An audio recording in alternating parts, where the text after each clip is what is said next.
नमस्कार. नंदिनी खाली झोपायला जात असते. तेवढ्यात जीवा नंदिनीला बोलतो, नंदिनी, खरं सांगू का, मला मान्य आहे तू माझा रागराग करतेस, पण नंदिनी प्लीज स्वतःच्या मनाला विचार, खरंच मी एवढा वाईट आहे? नंदिनी, जर का तू मला समजून घेतलंस तर बरं होईल. तेव्हा नंदिनी बोलते, काय समजून घ्यायचं? आणि तसंही आपण नेहमीच खाली झोपतो, तुम्ही वरती झोपता. त्यावेळेला जीवा बोलतो, पण खाली झोपायची गरजच काय? आणि तसंही बाहेर जाऊन तू झोपू शकत नाहीस, त्यापेक्षा तू बेडवर झोप ना. नंदिनी, भलेही आपण दोघं नवरा बायको नसू, पण खरं सांगू का, मित्र तर होऊच शकतो ना. तेव्हा लगेच नंदिनी बोलते, हो, मित्र तर होऊच शकतो. आणि नंदिनी जीवाच्या हातात हात मिळवते. तर इकडे काव्यासुद्धा पार्थला म्हणत असते, आपण दोघांनी इथेच झोपूया. तेव्हा पार्थ काव्याला बोलतो, खरं सांगायचं तर मला इथे नाही झोपायचं. तेव्हा मात्र काव्या काहीच ऐकायला तयार होत नाही. शेवटी पार्थ तयार होतो आणि बोलतो, हे बघा, उद्या तुम्ही मला काही बोलायचं नाही. तेव्हा लगेच काव्या बोलते, खरं सांगू का पार्थ, मला तुमच्यासोबत इथे झोपायला आवडेल, आपण गप्पा मारत मारत झोपूया ना. तेव्हा मात्र पार्थ बोलतो, काव्या, तुम्ही हे सर्व घरातल्यांसाठी करताय, मला कळतंय. तेव्हा लगेच काव्या बोलते, नाही, हे सर्व मी माझ्यासाठी करते, मला माझा मित्र गमवायचा नाही. देशमुख, तुम्ही कितीही नाही बोललात ना, तरीसुद्धा मला तुमच्यासोबत राहायला, तुमच्यासोबत बोलायला आवडतं.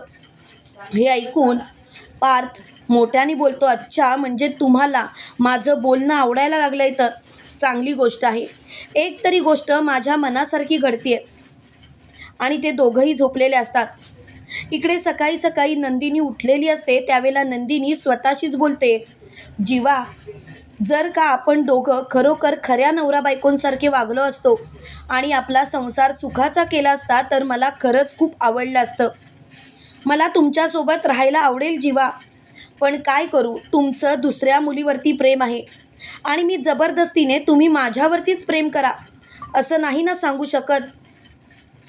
तेवढ्यात मात्र जीवाला जाग आलेली असते आणि जीवा बोलतो, नंदिनी, काय झालं, अशी का माझ्याकडे टकमक बघत होतीस? तेव्हा लगेच नंदिनी बोलते, काही नाही. आणि उगाच काहीही बोलू नका जीवा, मी तुमच्याकडे काही टकमक वगैरे बघत नव्हते, उगाच आपलं काहीही बोलता. तेव्हा लगेच मोठ्यानी जीवा बोलतो, असू देत असू देत, बघतच होतीस ना, बरं झालं.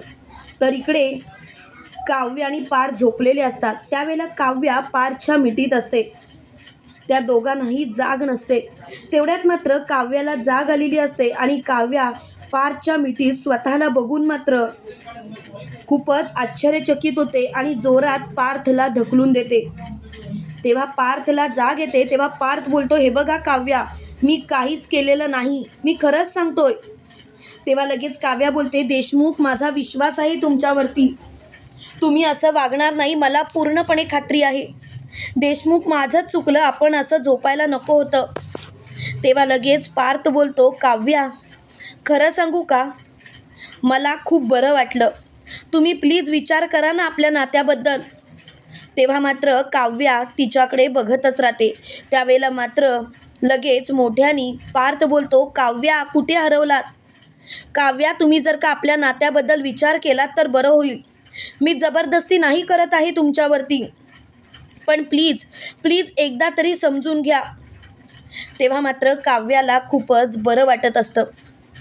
काव्या तिथून निघून गेलेली असते. त्यावेळेला पार्थ खूपच खुश असतो. इकडे पार्थ ऑफिसला जायला निघतो. तेव्हा तो बाहेर आल्यानंतर खूपच खुश असल्यामुळे रम्या पार्थला विचारते, काय झालं पार्थ, आज खुश? तेव्हा लगेच पार्थ बोलतो, हो, आज खूपच खुश आहे मी. खरं सांगायचं तर आज मला एवढा आनंद झालाय की मी सांगू शकत नाही. तेव्हा लगेच रम्या बोलते, काय झालं पार्थ, तू खुश का आहेस? हे बघ पार्थ, तू मला सांग. त्यावेळेला लगेच काव्या बोलते, रम्या, एक मिनिट, पार्थ खुश का आहेत हे तुला का सांगायचं आणि का म्हणून? एक गोष्ट लक्षात ठेव रम्या, तू आमच्या संसारामध्ये लुडबुड करायची गरज नाही. त्यावेळेला लगेच मोठ्यानी काव्या बोलते, एक मिनिट, तू का विचारत होतीस पार्थना उगाचच? तेव्हा मात्र मोठ्यानी रम्या बोलते, हे बघ मी असंच विचारत होते, उगाच तू स्वतःला त्रास करून घेऊ नकोस, प्लीज समजून घे, तू जर का समजून घेतलंस तर बरं होईल. तेव्हा मात्र काव्या बोलते, काही गरज नाही समजून घ्यायची, आता तर बस झालं, आता मला तुझ्याशी बोलायची सुद्धा इच्छा राहिली नाही. तेव्हा मात्र काव्याला खूपच राग आलेला असतो.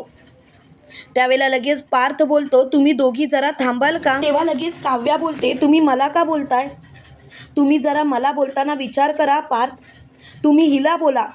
मुळात हिने तुम्हाला विचारायचंच का. तेवढ्यात तिथे नंदिनी आलेली असते आणि नंदिनी बोलते, काय चाललंय काय, अगं काव्या एवढ्यानी का ओरडतेस. तेव्हा लगेच काव्या बोलते, ताई मुळात पार्थ का खुश आहेत हे विचारण्याचा या रम्याला कुणी अधिकार दिला. तेव्हा लगेच नंदिनी बोलते, जाऊ देत ना, अगं कुत्र्याचं शेपूट वाकडं ते वाकडंच, ते कधीच सरळ होणार नाही, त्यामुळे तू हिच्याकडे लक्ष देऊ नकोस. तेव्हा मात्र पार्थ नंदिनीकडे बघतो आणि हसतो. त्यावेळेला लगेच रम्या बोलते, पार्थ अरे तू हसतोयस, पार्थ अरे जरा तरी विचार कर, असं कसं काय वागू शकतोस तू पार्थ. तेव्हा लगेच पार्थ बोलतो, काव्या प्लीज उगाच आता विषय ताणू नकोस. तेव्हा मात्र लगेच मोठ्यानी रम्या बोलते, संपला विषय आता काही झालं तरीसुद्धा मी तुला माफ करणार नाही पार्थ. त्यावेळेला लगेच काव्या बोलते, नको करूस, तुला कोण सांगतंय ग, तू तुझं तोंड घ्या आणि इथून चालती पण, तुझं थोबाडसुद्धा मला बघायची इच्छा नाही. तेव्हा मात्र रम्याला खूप राग आलेला असतो आणि रम्या तिथून निघून गेलेली असते. त्यावेळेला काव्या बोलते, ताई खरंच कमाल आहे तुझी, खरंच मानलं पाहिजे ताई तुला. त्यावेळेला लगेच पार्थ बोलतो, कमाल आहे नंदिनी तुमची, न बोलून शाणे आहात तुम्ही, सगळं काही अगदी बरोबर मॅनेज करता. अगदी रम्याची बोलतीच बंद केली. त्यावेळेला लगेच नंदिनी बोलते, पार्थ मी सगळं सहन करेन, पण माझ्या बहिणीच्या आयुष्यात कुणीही लुडबुड करायची नाही. काव्या जरी माझी मोठी जाव असली तरीसुद्धा एक गोष्ट तुम्हीसुद्धा लक्षात ठेवा, तिची मोठी बहीण मी आहे, त्यामुळे 4 गोष्टी मलासुद्धा कळतात. तेव्हा मात्र मोठ्यानी पार्थ बोलतो, हो मला सगळं समजलं, तुम्ही मला आता काहीच सांगायची गरज नाही. तेव्हा लगेच नंदिनी बोलते, तुम्हाला सांगायचीच गरज नाही पार्थ, कारण तुम्ही काव्यावरती मनापासून प्रेम करता मला माहिती आहे, पण काव्याला तुमचं प्रेम कधी कळेल कुणास ठाऊक. त्यावेळेला लगेच मोठ्यानी काव्या बोलते, पुरे झालं, आलं शेवटी परत एकदा माझ्यावरतीच आलात, ताई कशाला असं वागता ग तुम्ही. त्यावेळेला लगेच नंदिनी बोलते, जाऊ देत विषय सोड. त्यावेळेला मात्र पार्थ काव्याकडे बघतच राहतो. तुम्हाला काय वाटतं मित्रांनो, खरोखर यांच्यामध्ये खरोखर प्रेम खुलेल का आणि पार्थ काव्या एकत्र येतील का, कमेंट करून नक्की कळवा. आणि असेच मालिकेंचे नवनवीन अपडेट पाहण्यासाठी व्हिडिओला लाईक आणि चॅनलला सबस्क्राईब करायला विसरू नका. थँक्यू.